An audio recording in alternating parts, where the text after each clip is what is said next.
right. Welcome, everyone. How y'all feeling? It's cool? Okay, y'all all right? Okay, so look, this is a reason to rally. So we need to rally up some energy in here. Let's go. Is that okay? Cool. Let's go. Let's go. Let's go. So my name is Emmanuel Boo Milton. I'm the owner and founder of Cure with Love Strategies. And we have. And I'm Jenni Peters. I'm the owner of Varsity Sports. We have 4 stores in the state of Louisiana, but our home store's in Baton Rouge, a town that I love. Yeah. So a little bit about Cure with Love Strategies, right? Cure with Love is a social impact company. So basically, what I do is I listen to different issues in the community. And whenever I listen to these issues, I create different programs, events, curriculum, just any way that we can come together with other community members to address this need. And those initiatives, programs, events that do well, we continue them and we try to sustain them. And then those that we feel like, okay, it was good for this one moment, we package it and then we consult other cities on the best way that they can probably do that impact in their cities. So. Well, I will say one thing about BREW is that during the pandemic, during COVID, I was watching Kelly and Ryan on TV, and here's BREW Milton from Baton Rouge talking about a Smart Pack, I believe, initiative that he had in Baton Rouge, and it was just so impressive. It's like, how is this cool guy in Baton Rouge, and I don't know him yet? So I'm thrilled to have gotten to meet BREW, and he's got a lot to offer to this community. So. Yeah, thank you. I appreciate it. So, and a little bit more about varsity sports for people to get the gist of it. We're homegrown. We're a specialty running and fitness store over on Perkins Road. We operate out of a little house, and we've expanded our businesses to 3 other locations that are all kind of little houses, sort of a homey feel. And, you know, probably the most rewarding thing about the store, you know, the financial benefits are wonderful, but, you know, it's been a real good platform for me to be able to do things for the community, and so that's probably the thing I've enjoyed the most about it. So we'll talk about that today. Yeah, for sure. Thank you so much. So, well, all right, there we go. All right, so whenever we're talking about rallying community, right? One thing about it is why rally a bunch of people if there's not a why, a specific thing or purpose, right? So I want to talk a little bit about like what's your why. So for me with Cure with Love Strategies is I I grew up in, you know, a neighborhood that had a lot of violence, and I've experienced a lot of violence in my life growing up as a kid and then even as a young adult in a lot of different ways. So one of the things that I connect my work with is moments of joy. And this idea of collective joy is that if we can create moments for people to have fun together, experience each other, get to know each other, then we can get to have a more well knit together community. So, like, for example, let's say if you emailing your coworker, right? Sometimes an email might sound a little petty, right? Here and there, per my last email, those type of things, right? Well, let's say if we all took a second and just went bowling together the night before, if I read that same email, I might embrace it in a different type of way, right? So having those connections with people prior to working with them or while you're working with them is really important. So my why is to create moments of joy between people to kind of soften our interactions and make them more personal. Well, but Boo and I's rally reasons, if you want to call them that, or our whys are not too far apart because creating moments of joy is important to me too. Mine are just a little bit different in that I think that can be accomplished being connected and, you know, being a more fit, cool Baton Rouge. And so that's what, you know, I'm going to talk about a little bit today. So my why is to make Baton Rouge a better place, a more active place, a more bikeable, walkable, livable place. All my whys are about that.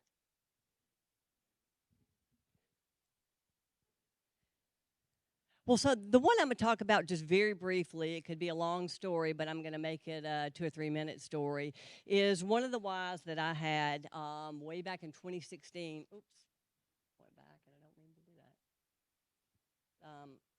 that. Is the area that's close to my store. I don't know if you know where my store is, but we're over on the Hundred Oaks area, close to City Park. Anyway, there's an overpass that connects one side of Perkins Road to the other, and it's not real passable. It's not real safe, but there's a lot of flow that could occur between the Garden District, Hundred Oaks area, and these new emerging businesses. How many of you been to the new Building 5? Have y'all been to Building 5? Super cool place. They're my partners in this. Building 5, Ivars is a new unleaded. It's just a really cool part of Baton Rouge. So, but there's not a whole lot of connectivity. So, really, back in 2016, I told the city, it's like, wouldn't it be nice if instead of this dangerous overpass, we had an underpass here, a linear park, even something that could connect the Garden District to this area. So, what we did is this is what it looked like. Have y'all ever been under there during I guess probably more St. Patty's Day. It's really pretty funky. If you could see this picture, this is the before. There was a mattress, there was a refrigerator, I mean, there was so much stuff, and it was scary to go under there. But the point is, people were still going under there. So what we did, here's another before of everything. There's mounds that were built. What we did is in 2016 is that we rallied some people from the community, and it just was a matter of a call to action. Wouldn't you like to see this be a safer place, a better place? This was our demonstration to the city. Baton Rouge, look what you could do if you could make this a little bit better. As you can see, we got a group that worked all day, worked hard, loved doing it because they wanted to be a part of being a better Baton Rouge as well. This was the results of the day. The next weekend, we actually did a walk. You can see from the before that you saw a few minutes ago how that works. So the first thing we did is rally the people. Let's clean it up. Let's use it. Let's walk it. And then the city will take it over from there. Well, that was 2016. So nothing happened as per Baton Rouge, unfortunately, some of my frustrations, how slow things happen. You can see this another picture of that. But what happened in 2021 after Misty and Brumby Broussard, who own Building 5, came in here, they came from San Diego where there's a lot of progressiveness, and they wanted that to happen in Baton Rouge. The short story is Misty and Brumby, this Fred Rayford, also Al Morrow from Morrow PT, and some of the other business owners that are around that area. What we decided is we've got to get this done. So we met with the city, and the city said, well, we don't have a plan. Well, we don't have a survey. And, you know, they weren't going to do anything to get it done. So anyway, we put up $40,000 between us. So that was our next thing to do, is rallying all these business owners to get that done. We put $40,000 up. We got a survey done. We got a plan done. We met with key leaders. That's Corey Wilson from BREW, the council people. It's an interesting thing there. If you know that overpass, if you don't, I've probably lost you already. But it lies in 3 council people's district. It's got Jen Rockas on one side, Lamont Coles, and Carolyn Coleman. So, you know, we've got all of them here talking. So we've got our council people together, so we've done that much too. And look, this is kind of what we came up with. So envision this area like this. You saw what it looks like, and it still looks like that now. Envision this same area as a real walkable, kind of linear park where things are going on there after it. And what Carbo came up with, this is kind of what it would look like, adding more parking spaces under there. Again, a little bit more of what it would be. So instead of that dirt path, it's just a really nice park area. This shows you a little bit of some of the things, but I'll show you some of the things. This is what it could look like. From what you saw before, this is what it could look like based on the plans that we've done. Some potential lighting in that area. What the next thing we did, and we're talking about things, is we put together a press party. We gave everybody that came to the press party a free pair of shoes to illustrate the walkability of the area. And we had a really big turnout at the press party. And finally, the last thing, and this happened in July, so we're from 2016 to now, is, you know, I'm personally as a citizen applied for Move BR funds because they're funds that are dedicated specifically to that. So I'm told in January the Move BR funds are finally approved. So hopefully we'll get this done. But my point is, if you want to make Baton Rouge a better place, you're going to have to take some of it into your own hands, whether it's your own money, your own sweat, and your own initiatives. So booze is a lot more fun than mine, but hopefully you'll find meaning in what we're trying to do for that area. Oh, wow. Thank you so much.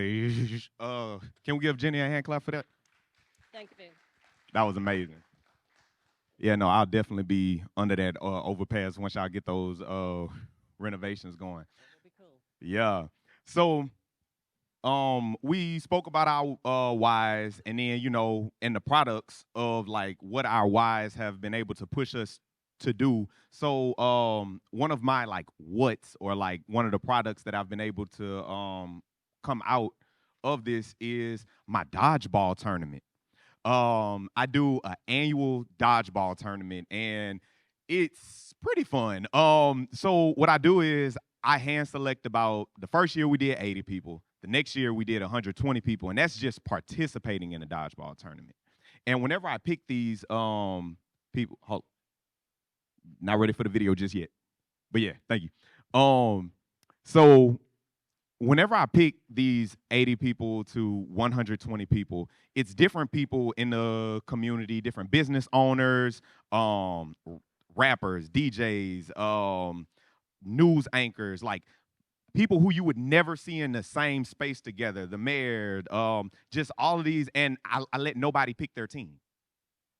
I let everybody just kind of mix and mingle. I strategically place people on teams because I'm like, okay, well, this nonprofit probably needs to be on the same team as this news reporter. Maybe we can, develop some relationships there. Maybe this nonprofit that works in education might need to be on the same team as this school board member. So, just kind of creating those natural things, not forcing it. I don't tell people why the teams are the way that they are. I just see what comes of it, right? Just natural, organic relationships.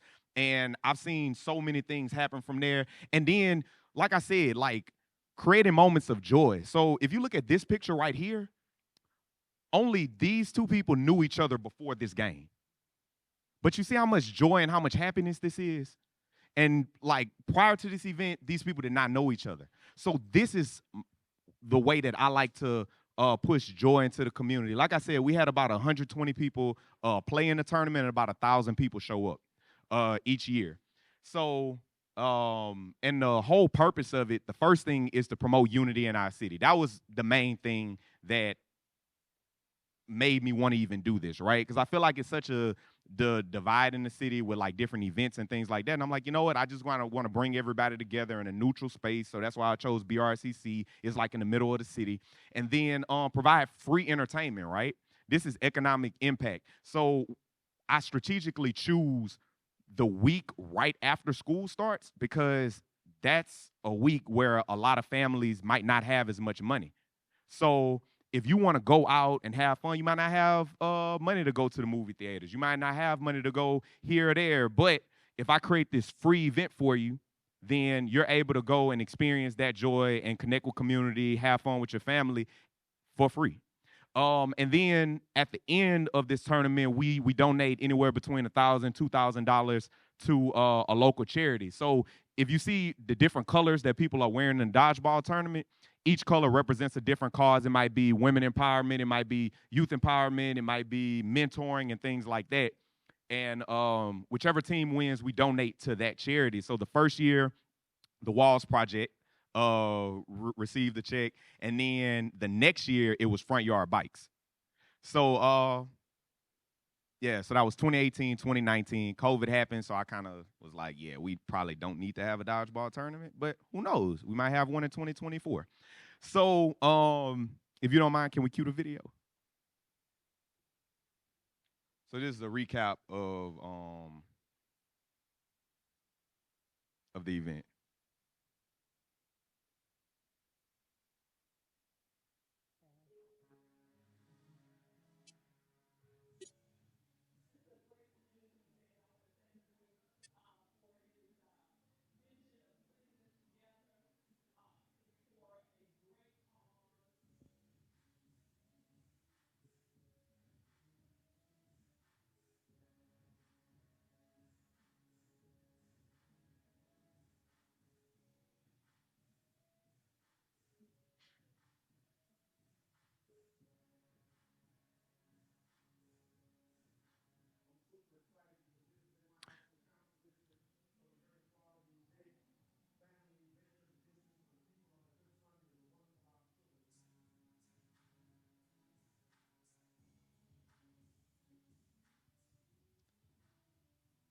All right. So, so that's some video of the dodgeball tournament. If you haven't been before, you need to come to the next one I do. I promise you, it's really fun. So getting into like, I talked about the purpose, but I'll quickly go over like, how did I make this happen, right? Because it's like it's one thing to show, okay, this is what I did, but like, this is the strategies in which I use. So I did community buy-in, right? I did a community event in which I involved the community. That's why it was so much like that's why it was so many people that showed up because the nonprofits had a buy-in, the people playing had a buy-in, everybody had a buy-in into this event. So that's what made it that. And then also a lot of times whenever people like do events that they want other people to go to, they never really like think of would I want to go to this event? So I think a lot of times whenever like you're creating these like events that you want other people to go to, ask yourself, would I want to go to this? Okay, if this doesn't sound appealing to me, what can I do to make this more fun? What can I do? Because a lot of times, I remember whenever COVID first started and we was on all these emergency meetings about education, it was like, oh yeah, we could just get the kids to just do the coursework via Zoom. And I'm like, would you sit in a classroom? I mean, would you sit on a Zoom call for 6 hours? No? Would anybody like to sit on a Zoom call for 6 hours? No? Okay, cool. So create events that you would want to go to. The next thing is collaborate with media, right? And I know that sounds a lot easier said than done. But when I say media, podcasts, news stations, radio stations, a lot of people think radio dead. It is not. I promise you. I worked for radio. It is still up and alive and running, has a huge fan base.